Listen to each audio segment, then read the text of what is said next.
Hi friends, வணக்கம். இன்றைக்கி நம்ம வீடியோவில் இந்த காயை பரங்கிக்கான்னு சொல்லுவாங்க, மஞ்சள் பூசணின்னு சொல்லுவாங்க. இதை நம்ம அடிக்கடி எடுத்துக்க மாட்டோம். பொங்கலுக்கு மட்டும்தான் நம்ம நிறைய பேர் செஞ்சு சாப்பிடுவோம். ஆனால் இதில் நிறைய சத்துக்கள் இருக்குது. என்னென்ன சத்துக்கள்னு பார்த்தீங்கன்னா, கால்சியம், இரும்பு சத்து, புரதம், நார்ச்சத்து, அதுக்கப்புறம் நீர்ச்சத்து, vitamin A, vitamin B1, vitamin C, vitamin K அப்படின்னு நம்ம இந்த காயை பற்றி நன்மைகளை அடுக்கிக்கிட்டே போகலாம். ஆனால் இந்த காயை தினமும் நம்ம சாப்பிட்றதுக்கு என்ன பண்ணலான்றது தான் இந்த ரெசிபி. நான் இந்த மஞ்சள் பூசணியில் இருக்கிற தோலை எடுத்துட்டு, அந்த உள்ள விதெல்லாம் இருக்கும் பார்த்திங்களா, அதையும் எடுத்துட்டு நல்லா கழுவிட்டு, அந்த தேங்காய் துருவதை வச்சு நல்லா துருவிட்டு, வெயிலில் நம்ம ஒரு 2 நாள் நல்லா காய வச்சு எடுத்துக்கலாம். இது கூடவே நான் உருளைக்கிழங்கை கொஞ்சம் பெரிய சைஸாக பார்த்து எடுத்துட்டு, நான் இந்த மாதிரி ஸ்லேஸ் மாதிரி கட் பண்ணி எடுத்துக்கிறேன். நீங்கள் வாழைக்காய் பஜ்ஜிக்கெலாம் சீவோம் பார்த்திங்களா, அது இருந்தால் கூட நீங்கள் அதை வச்சு கூட சீவிக்கோங்க. இப்போ இந்த மாதிரி கட் பண்ணிவிட்டு இதை நல்லா நம்ம கழுவிட்டு, நான் உருளைக்கிழங்கை ஏற்கனவே கழுவிட்டு தான் கட் பண்ணுறேன். திரும்பவும் நம்ம தண்ணியில் போட்டு நல்லா கழுவி எடுத்துக்கலாம். தோலோடு தான் நான் கட் பண்ணுறேன், தோல்லாம் நான் எடுக்கலை.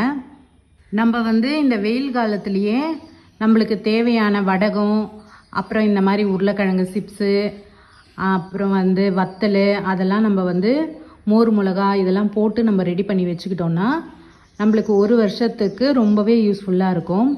இப்போ நான் கட் பண்ண உருளைக்கிழங்கை நல்லா கழுவிட்டேன். தண்ணி இல்லாமல் எடுத்து வச்சுக்கிட்டு, நான் முன்னாடியே ஸ்டவ்வை பற்ற வச்சு ஒரு பாத்திரத்தில் தண்ணி வச்சுருக்கேன். இப்போ தண்ணி நல்லா சூடாயிடுச்சு. இதில் நம்ம கொஞ்சம் தேவையான அளவு கல்லுப்பு சேர்த்துக்கலாம்.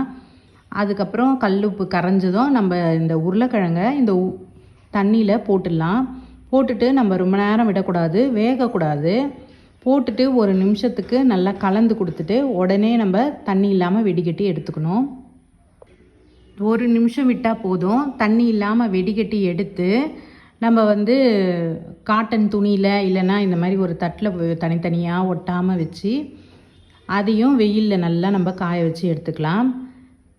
இப்போ இந்த உருளைக்கிழங்கை நம்ம வெயிலில் நல்லா ஒரு 2 நாளைக்கு காய வச்சு எடுத்துட்டு, நம்ம ஒரு டப்பாவில் காற்று போகாத டப்பாவில் போட்டு மூடி போட்டு வச்சுக்கிட்டு, நம்மளுக்கு தேவையானப்போ எண்ணெயில் போட்டு அப்பளம் மாதிரி பொரித்து எடுத்துகிட்டு, நம்ம உப்பு ஏற்கனவே சேர்த்துருக்கோம், அதனால் நம்ம மிளகாத்தூள் மட்டும் தூவி சாப்பிட்டிங்கன்னா சூப்பராக இருக்கும்.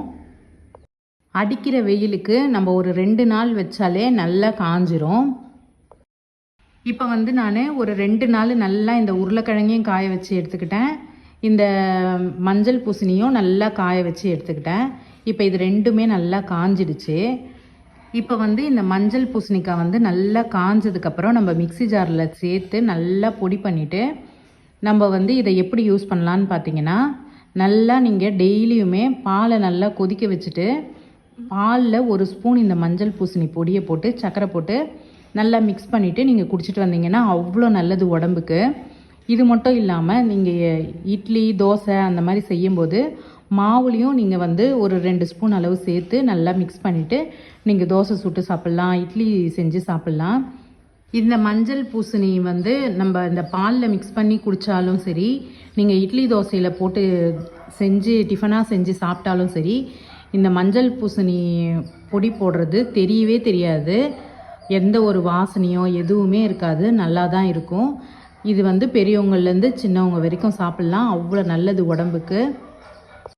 வெயில் டைம்லேயே இந்த மாதிரியான ரெசிபியெல்லாம் செஞ்சு வச்சுக்கோங்க, உங்களுக்கு ரொம்பவே சமைக்கும்போது யூஸ்ஃபுல்லாக இருக்கும். உங்களுக்கு நான் இப்போது உருளைக்கிழங்கையும் நான் வறுத்து காமிக்கிறேன். மொறுன்னு சூப்பராக இருக்கும் மிளகாத்தூள் தூவி சாப்பிட்டிங்கன்னா. உங்களுக்கு இந்த மஞ்சள் பூசணிக்காய் கிடைக்காத டைமில் கூட நீங்கள் இந்த மஞ்சள் பூசணி பொடியை செஞ்சு வச்சுக்கிட்டிங்கன்னா, நீங்கள் எந்தெந்த சமையலில் மஞ்சள் பூசணிக்காய் சேர்க்கணும்னு நினைக்கிறீங்களோ அதிலெல்லாம் நீங்கள் இந்த 1 ஸ்பூன் பொடியை போட்டு செஞ்சுக்கலாம். நீங்கள் சாம்பாரில் கூட 1 ஸ்பூன் போட்டு நீங்கள் செஞ்சிங்கன்னா சூப்பராக இருக்கும். இந்த வீடியோ கண்டிப்பாக உங்களுக்கு யூஸ்ஃபுல்லாக இருந்திருக்கும்னு நினைக்கிறேன். வீடியோ பிடிச்சிருந்தா ஒரு லைக் மட்டும் கொடுத்துருங்க. அடுத்த ஒரு நல்ல வீடியோவில் பார்க்கலாம்.